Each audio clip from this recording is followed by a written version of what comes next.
shepherd, I'll walk with him always. He leads through green pastures, I'll walk with him always. Always, always, I'll walk with him always. Always, always, I'll walk with him always. The Lord is my shepherd, I'll walk with him always. He leads through green pastures, I'll walk with him always. The Lord is my shepherd, I'll walk with him always. He leads through green pastures, I'll walk with him always. Always my shepherd, I'll walk with him always. Sister Teresa nsellim lekun il-ek għall-aħħar program tagħna fejta mar-mallem. Il-paċi miegħek. Insejħu Trinità Qaddisa fostna fl-isem tal-Missier u tal-Iben u tal-Ispirtu Santu. Amen. Eżis semmija qabel nibdew din l-aħħar lezzju divina tagħna tal-lum, nixtieq infakkarkom id-diversi xeni li ltqajna magħhom tul din l-iskeda u xallimna l-mulej permezz tagħhom. Bdejna billi rajna li mallem tagħna Ġesu li bl-imħabba kollha l-mistoqsija li saritlu fejta mar-mallem u wieġeb ejjew u taraw u rajna li dawn li marru skoprew li meta inti trid tkun taf l-intimità minnu tassew Ġesu kull ma trid tagħmelu li tmur tagħmar miegħu. Kemm insistaw qalilna li hu ir-rajjit tajjeb u li lahu miegħi xejn u ħadd ma jbeżżani, miegħu ma jkun jonqosni xejn. Wedna eżis semmija li meta aħna miegħu ħadtu xejn ma jista' jaħtafna minn idejh. Rajna l-mudrija tiegħu meta l-Lebrus karablu qallu jekk trid tista' tfejjaqni. Irrid qallu messu u fejqu. Qiegħda titolbu int. Il-mulej dejjem lest biex iwieġeb iva rrid. Tiftakru x-xena fej wissina li biex nirbħu s-saltna jeħtieġ li nisru. Għassa kontinwa qalilna biex ma niddakrux. Bil-ħlewwa tennilna kunu intom il-koll imħejjija. Iva f'dik is-silta l-Evanġelista qabbel il-ferħ tal-qaddej tajjeb u biżel li sidu jisibu jisar u t-taħwida tal-qaddej li jinqabad mhux imħejji għal-miġja ta' sidu. X'ngħidu għall-imħabba li wera mal-qaddej taċ-ċenturjun li b'fidi kbira qallu ejt kelma biss u l-qaddej tiegħi ifieq. Fidi simili bħal din qed jitlob minni u minnek Ġesu tagħna eżis semmija. U x'ngħidu għall-ġrajja tas-Sammaritan it-tajjeb li tenna lil Ġesu lil dak l-għaref tal-liġi li biex iġarbu saqsih il-proxmu tiegħi minnu. U wara r-rakkont tas-Sammaritan it-tajjeb Ġesu qallu mur u għamel hekk intu kol. Biex inkunu nistgħu nagħmlu bħas-Sammaritan irridu nifhmu eżis semmija mhux biss minnu l-proxmu għalina, iżda wkoll minnu l-proxmu għal Alla. Kemm iħobbu Alla. Hekk ukoll irridu nħobbuh jien u int. Kemm kien ħelu dan Ġesu nimmaġinah fit-tempju jammira u jitpaxxa bl-armla f'qira li tat kull ma kellha. Qed jallimna lezzjoni drammatika fejn tidħol lotja b'imħabba. L-imħabba urina li ma toqgħodx tikkalkula imma tonfoq bl-abbundanza. Rajnieh f'dik ix-xena li twerwer tempesta qalila imma huwa ġġeb lil ta' madwaru. Rajnieh li usit anki tarrieħu l-baħar għall-ordni soda tiegħu iskod biżżejjed. Dawn waqfu u waqgħet kalma kbira. Din is-seta ta' Kristu għandha tqanqal u s-saħħaħ il-fidi fija u fik illum, mod speċjali hekk f'din is-sena li nieda l-Papa s-sena tal-ħniena. Iva naraw il-ħniena ta' Alla lejna, imbagħad naraw u anke nistudjaw sew il-ħniena li jridna nużaw aħna ma' ħadd ieħor permezz ta' dak li għallimna. Xen oħra li turi l-qawwa tremenda li għandu dan Ġesu tagħna anki fuq il-mewt ukoll. Rajnieh qajjem lil bin Ġajru. U tiftakru? Xirriflettejna l-ġimgħa l-oħra, ix-xena tal-laqa ħelwa ta' Ġesu ma' Zakkew li sar miljonarju għedna dan, kien għani materjalment u sar miljonarju spiritwalment. Għax hekk jaf jagħmel il-mulej u hekk qed jistenna li jsir minni u minnek. U f'din il-lezzju divina li ser namlu flimkien, x'għandu lesta lina dan-li mgħallem Għażistana u x'imħabba erojka se jurina. Kemm nixtieq eżis semmija li din is-silta li sa nirriflettu fuq llum tħalli impatt fuqna. Sa nirriflettu fuq l-iktar ħaġa kbira li għandna għażiża fil-ħajja tagħna. X'inhi din il-ħaġa? L-Ewkaristija. L-Ewkaristija li hija ċ-ċentru kemm tal-ispiritwalità personali kif ukoll tal-Knisja kollha. Għalhekk nistudjaw kemm nistudjaw fil-fond dan il-misteru qatt ma jkun biżżejjed dejjem insibu l-ġdid għax dan is-sagrament huwa l-istess ħajja ta' Sidna Ġesu Kristu. L-Ewkaristija hi dak l-ispazju battal li jintela bil-preżenza tagħha. Aħna ma nistgħu qatt naslu għall-milja tas-sejħa tagħna jekk l-Ewkaristija ma tkunx il-fus li fuq ddur il-ħajja u l-ħidma kollha tagħna.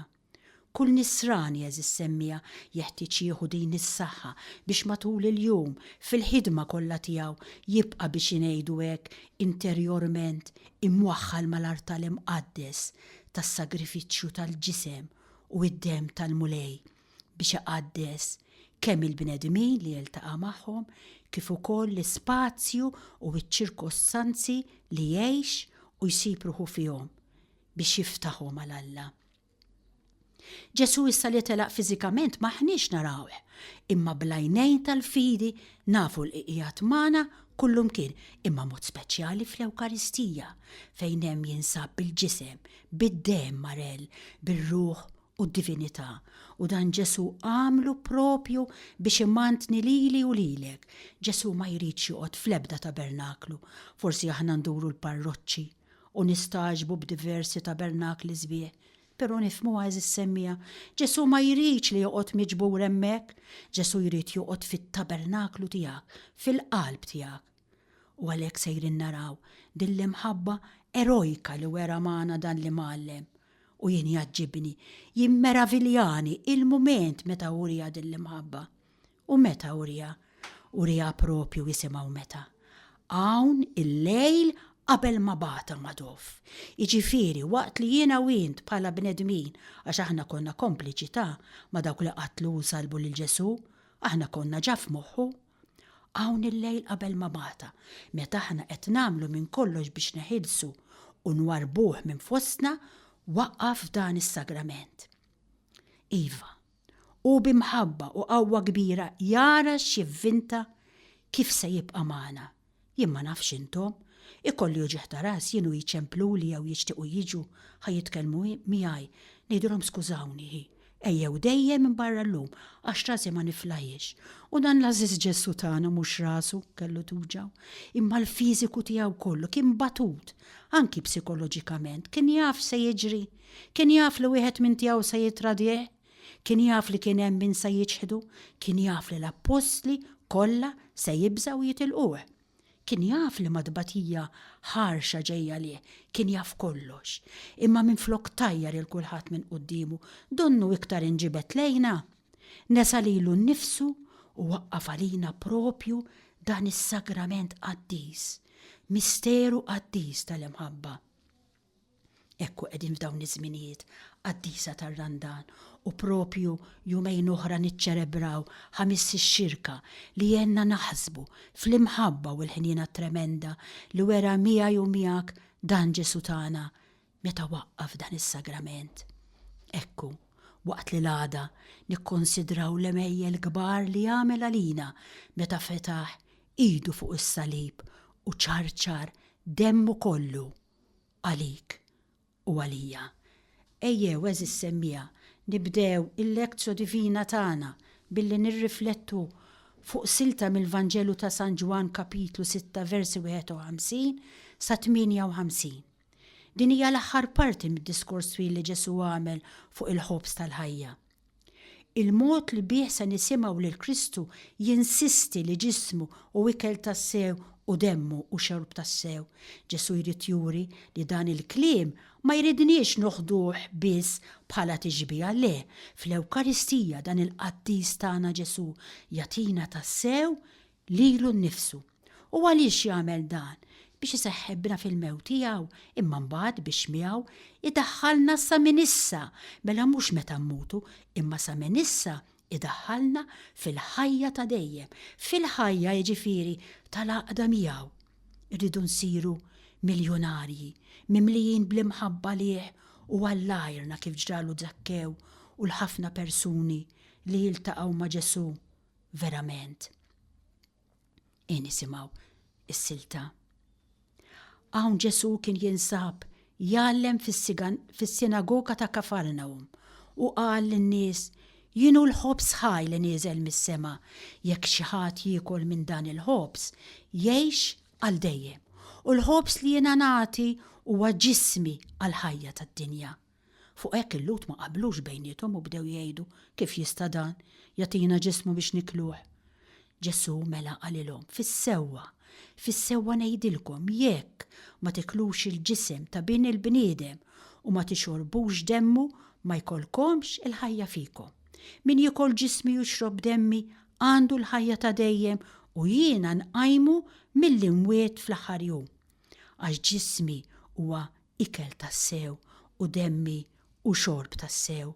Min jikol ġismi u jixrob demmi jibqa' fija u jiena fih. Bħalma batni l-missier li hu ħaj u jiena ngħix b'missieri, hekk ukoll iva min jiekol lili u wkoll jgħix bija. Dan huwa l-ħobs li nieżel mis-sema, mhux bħal dak li kielu missirijietkom u mietu. Min jiekol dan il-ħobs jgħix għal dejjem. F'din is-silta tal-lum eżissembija nkomplu nisimgħu id-diskors famuż ta' Ġesu dwar li hu il-ħobs ħaj li nieżel mis-sema. Kristu ma jqgħodx idur mal-lewża, imma jgħid affarijiet li bihom jaqsam id-dinja fit-tnejn, dawk li jemnuh u dawk li jgħidu li qed jikdeb. Ma tistax tkun newtrali qudiemu, m'hemmx triq tan-nofs miegħu. Għal għajnejh jew int ħaj jew int mejjed, jekk temmen li qed jgħid inti ħaj, jekk le inti mejjed. Ikollok tieħu pożizzjoni quddiem dan il-kliem li għadu kif tenna Ġesu. U jekk jitfana fi kriżi u jħawwadna dan ikun aħjar billi nisimgħuh u qisna ma smajna xejn. Ngħiduha kif inhi, mingħajr il-grazzja ta' Alla l-bniedem ikollu jgħid li hawn Kristu kien qed jewden. L-entużjażmu ġara bih, intilef minn sessih jisu qed jgħid ħwejjeġ li wieħed maħniex biss jgħidu. Imma minn qalbu tintmess mill-Ispirtu Santu u tirtap għal dan Kristu waqt li qed tiġi ipproklamata din il-kelma meraviljuża, ibaxxi rasu mal-art quddiem l-għaġeb ta' dak li Alla qiegħed joffri lili u lilek permezz ta' dan is-sagrament tal-Ewkaristija. Wieħed jifhem id-diffikultà enormi li kellhom il-lut ta' żmienu biex jemnu jew jieħdu bis-serjetà dak li kien qed jgħid qalu kif jista' dan jagħtina ġismu biex nikluh. U Ġesu ma jagħmililhomx faċli, anzi jkompli jisħaq fis-sewwa ngħidilkom, jekk ma tiklux il-ġisem ta' bin il-bniedem u ma tixorbux demmu ma jkollkomx le il-ħajja fikom. Min jikol ġismi u jixrob demmi għandu l-ħajja ta' dejjem u jiena nqajmu mill-imwiet fl-aħħar jum. Wieħed jista' jgħid li Kristu kien qed jalludi hawn għall-ikel tal-kelma. Huwa hu l-kelma ta' Alla li ġiet imlibsa laħam bħal tagħna fil-ġuf imbierek ta' Omna Marija. Ġwanni jgħidilna u l-kelma ta' Alla saret bniedem. Dan kollu huwa minnu, imma huwa ovvju li hawn Kristu mhux qed jitkellem biss mill-kelma, imma wkoll minnu nnifsu bħala Alla magħmul bniedem, bħala ġisem tad-demm u l-laħam. Kien qed joffri laħmu u demmu, ġismu sħiħ biex jittikel mill-bniedem li jemmen ħalli fih tidħol natura ġdida, ħajja ġdida, ħajja ta' Alla, ħajja ta' Alla li ma tmutx, il-ħajja ta' dejjem li tissupera l-mewt tal-ġisem, li jaqwa mill-mewt, li l-aktar forza qawwija li nsibu fl-univers, ir-rebħa fuq il-mewt. Ġesu jgħid, min jiekol lili u wkoll jgħix bija u min jiekol minn dan il-ħobs jgħix għal dejjem. Qed ikun ċar u kategoriku Ġesu meta qal dan id-diskors, għax hu kien qiegħed jitkellem hawn fuq dak li kellu jwaqqaf l-aħħar ċena kif semmejna. Meta waqqaf l-Ewkaristija, Kristu talilu nnifsu biex jintaħan kif jintaħan l-ikel, biex ikun talilu nnifsu kollu kemmu għalija u għalik.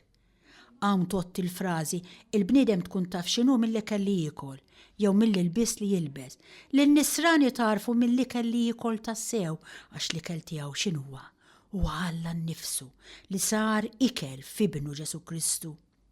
Il-mewt eżis semmija tibża meta taħta fil-ġisem ta' nisrani li għandu l-laħam ta' Kristu imħallat mal-laħam tiegħu u id-dem tal-istess Kristu jiġri fil-vini tiegħu.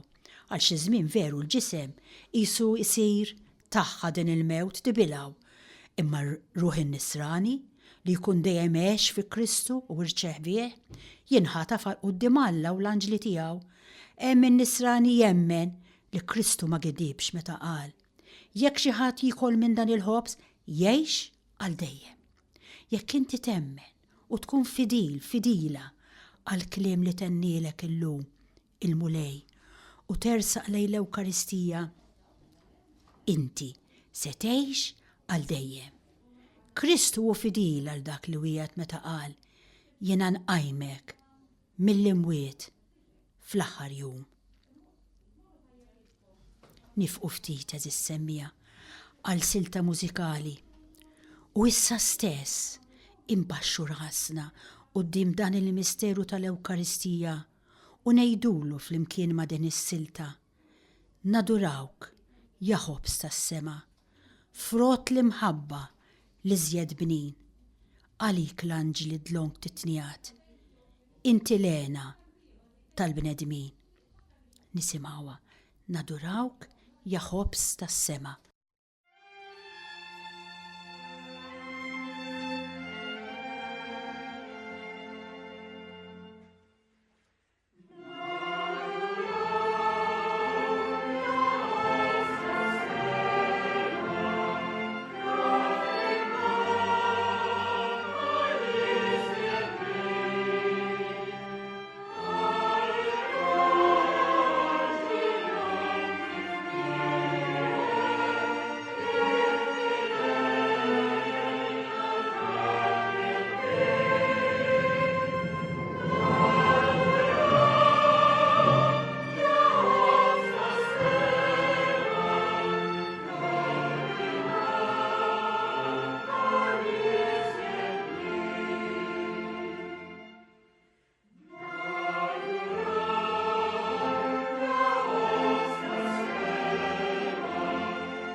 Ekku inkomplu eżis semmija, nirriflettu ftit u nippruvaw indaħlu f'moħħna il-ħtieġa tal-Ewkaristija. Għax Ġesu mhux biss jgħid li l-ħobs li jiena nagħti huwa ġismi għall-ħajja ta' dejjem, imma jinsisti wkoll fuq il-ħtieġa li wieħed jiekol minn dan il-ħobs għax inkella ma jkollkomx il-ħajja fikom qal. Kien hawn li ir-reazzjoni tal-Lut li kienu jisimgħu dan il-kliem ma baqgħetx moħbija, ma setgħux jifhmu kif qatt seta' jagħtihom bikel u xorb lilu nnifsu. Iżda Ġesu ma jmurx lura minn dak li qal u jkompli jgħid ukoll li min jiekol ġismu u jixrob demmu jiena nqajmu mill-imwiet fl-aħħar jum għax min jiekol dan il-ħobs jgħix għal dejjem. Hawnhekk eżis semmija, maħniex ħanfittxu nagħtu tifsira tal-kliem ta' Kristu u lanqas ħanippruvaw infissru il-kobor tal-Ewkaristija. Wara kollox anqas Kristu nnifsu ma ta' spjegazzjoni lil dawk li bdew igergru minħabba kliemu. Dak li għandna bżonn taf x'inhu eżis semmija u li bħall apostli nitolbu bħerqa kbira mulej. Kattar fina l-fidi, għax li nersqu lejn dan is-sagrament ifisser li aħna li maħna xejn qegħdin wiċċ imwiċċ ma dak li huwa kollox. Fl-Ewkaristija tafu x'għandna, għandna l-Alla nnifsu preżenti. F'dan is-sagrament tidher fl-aqwa tagħha il-qawwa ta' Alla, l-erf u fuq kollox l-imħabba tiegħu lejna. Kemm tassew għandna għax nitolbu kattar mulej il-fidi tagħna fik. X'valur għandha l-Ewkaristija f'dinja bħal din tagħna fejn tant bnedmin jiġru wara ħwejjeġ li jissodisfaw is-sensi tagħhom, iħabirku għal postijiet li jbaxxu l-ambizzjonijiet tagħhom, iħobbu u jintelfu bil-ferħ wara tant ħolm tagħhom. Għal bnedmin bħal dawn, x'valur għandha tgħid l-Ewkaristija? Min moħħu mimli bil-gosti tad-dinja, x'ħajsib li jħajru fl-Ewkaristija? Min jemmen il-gideb tal-bnedmin u l-inganni tal-pjaċiri li toffri d-dinja kif fejt, ħajpoġġi sħiħa l-fidi tiegħu fl-Ewkaristija. Kemm tassew jeħtieġ li bil-qalb kollha b'umiltà sinċiera nitolbu lil mulej biex ikattar ġewwa fina il-fidi, jagħmilna nies ta' fidi bnedmin li moħħna u qalbna jaħsbu fi Kristu, jiġru wara Kristu u jistennew li jgawdu lil Kristu issa u anki wara din il-ħajja. In-nisrani jien u int bħala dixxipli ta' Kristu m'għandniex ninsew li qegħdin f'dinja li kontra tagħha jeħtieġ niġġieldu u r-rebħa tiegħi u tiegħek taf kif issiba permezz biss tal-fidi. Jgħidilna San Ġwan li dak kollu li ġej minn Alla jirbaħ id-dinja u r-rebħa li biha tintrabaħ id-dinja issir bil-fidi tagħna. U kontra li ma' dinja ħajkollu jiġġielet in-nisrani kontra d-dinja li fuqha jsaltan Satana, id-dinja maħkuma eżis semmija mid-demonju, dinja li tinganna b'dak li twiet u b'dak li toffri, imma fl-istess ħin hija dinja falsa għax qatt ma turi l-verità. Jiġifieri l-verità li f'dak li toffrilna maħniex ħansibu s-serħan veru le. Is-serħan tal-qalb tagħna maħniex se nsibuh verament f'dak kollu li toffrilna d-dinja. Kemmi grazzja kbira, il-fidi fil-kliem li qed jgħidilna Kristu il-maħbub tagħna llum. Hemm verità li meta naslu biex nagħmluha tagħna, meta niksbuha allura tassew li nkunu nistgħu nirbħu d-dinja. Hija verità li nemmnu fl-Ewkaristija mqazza. Hija grazzja kbira li jkollna fidi f'dan il-kliem kollu ħlewwa li ħareġ minn fom Kristu. Fiduċja sħiħa f'imħabtu għalina, dik l-imħabba li l-milja tagħha tidher hawn fis-sagrament li qed insemmu tal-ġisem u d-dem tiegħu. Is-sagrament li huwa marbut b'rabta singolari mal-offerta tiegħu fuq is-salib, hemm fuq l-orja tal-Kalvarju.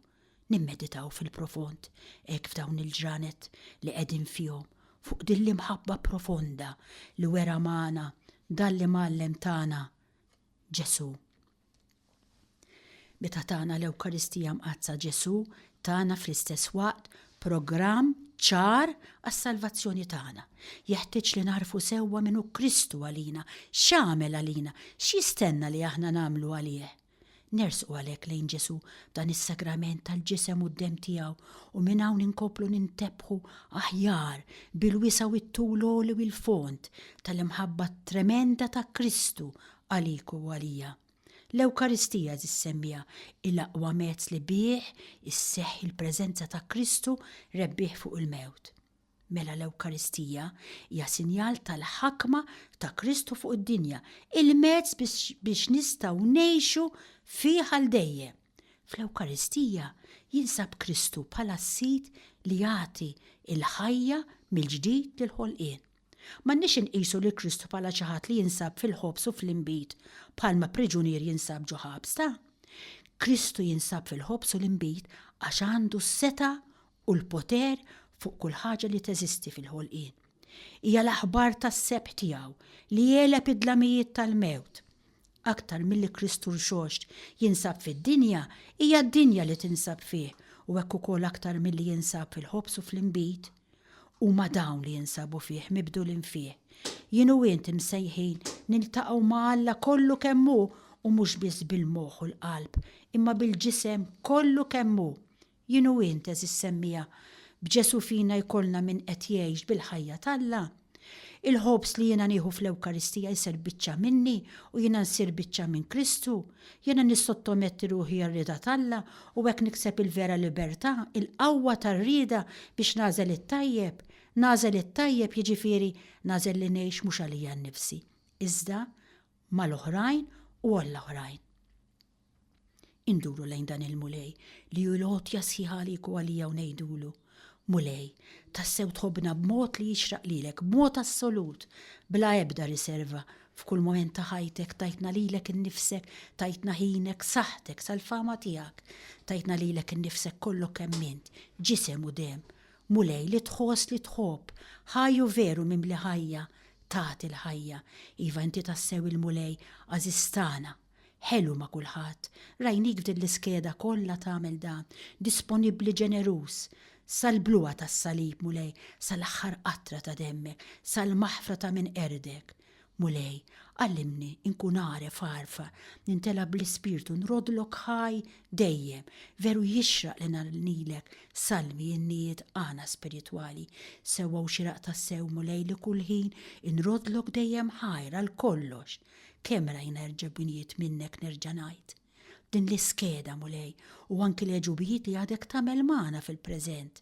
Inroddu l-ek ħaj, l-aktar għal din lotja sjaħatijak innifsek, ġenerozità ta' infinità. Enni ħanejx bik mulej, ħanikber fik, ħanimbidel f'qalb ġeneruża, qalb rikonoxxenti, qalb ħelwa u umli. Iva fiku bis mulej, tola fina l-kwalità tal-ħajja. Enna mulej nilbsu lilek, nikkupjaw emilek. Emejjel ta' mħabba ħlewwa, manswetuni sottomissjoni, rassenjazzjoni, paċi, ferħ, tranquillità, modrija, biex ħajjitna tagħmel qabża ta' kwalità fil-ħajja spiritwali, biex hekk meta jasal il-mument li inti issejħinna għal għandek issibna mulej, lesti u preparati biex nidħlu ngawdu miegħek għal dejjem fil-post li inti ilek żmien li ħejjejtilna. Insellem u nirringrazzja lilek li kont magħna tul din l-iskeda. Nitlob il-mulej biex jixħet il-barka tiegħu fuqek u fuq il-familja kollha tiegħek. Il-paċi miegħek.